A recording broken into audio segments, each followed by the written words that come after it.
ازاي تخلي الاطفال بالذات تاكل وصفة القرنبيط.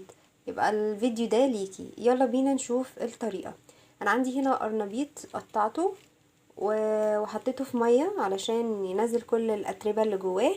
المية عندنا بتغلي، هنحط ربع معلقة كمون وربع معلقة ملح. نحط القرنبيط، بسم الله،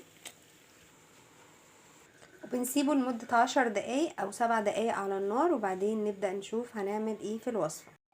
يلا بينا بقى نطلع القرنبيط كده، خلاص تمام. بعد كده هنهرسه، عايزاه بالشكل ده، انتي ممكن تنعميه اكتر من كده. بعد كده عندنا حزمة كزبرة وحزمة بقدونس، هننزل بالمية، كوباية مية، هحط نص كوباية كمان.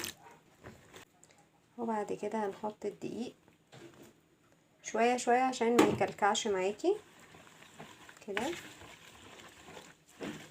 انا حطيت الخضرة الاول علشان الدقيق ما يكلكعش. نبدأ نحط بقية كمية الدقيق، بسم الله، نقلب. بصوا انا هنا علشان اعمل القوام ده حطيت كوباية دقيق، زي ما انتوا شايفين بيبقى بالقوام ده. فكرة برضو ان احنا مش بنحط الدقيق مرة واحدة علشان ولا يتقل نفضل نخفف مية، ولا ان احنا نحط شوية دقيق صغيرين كلهم مرة واحدة فيبقوا خفيف. عشان كده بنحط معلقة معلقة، كمية كمية يعني. هنبدأ بقى نحط التوابل. نسيت اقول لكم التوابل، تصدقوا. عندنا ربع معلقة، نص معلقة كمون، وربع معلقة فلفل اسود، ونص معلقة ملح، ونقلب. عندنا توم مهروس، انا هنا حاطه 7 فصوص توم، ونقلب. وبعدين عندنا بيضايه حطيت عليها رشه فلفل اسود، ونقلب كده. انا معايا 2 بيضه في الوصفه دي اول بيضايه، هنحطها بقى على الخليط كده ونقلب ونقلب كده. هنحط بقى القرنبيط اللي احنا هرسناه، وبعدين بنقلب بقى القرنبيط مع الخلطة اللي احنا عملناها دي، بسم الله. اخر حاجة بقى هنحطها هي معلقة زيت، بس كده. الزيت عندنا على النار بمعلقة كده، وننزل في الزيت، بسم الله.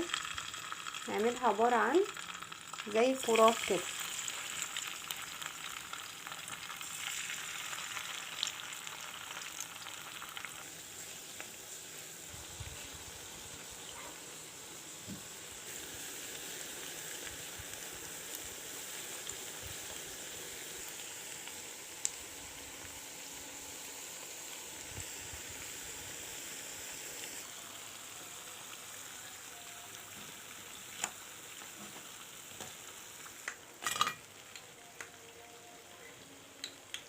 وبكده نكون خلصنا الوصفة. بصوا طبعا هو مش هيبقى فيه قطع زي العادي، شايفين؟ يا نهار ابيض، شكله خطير. بصوا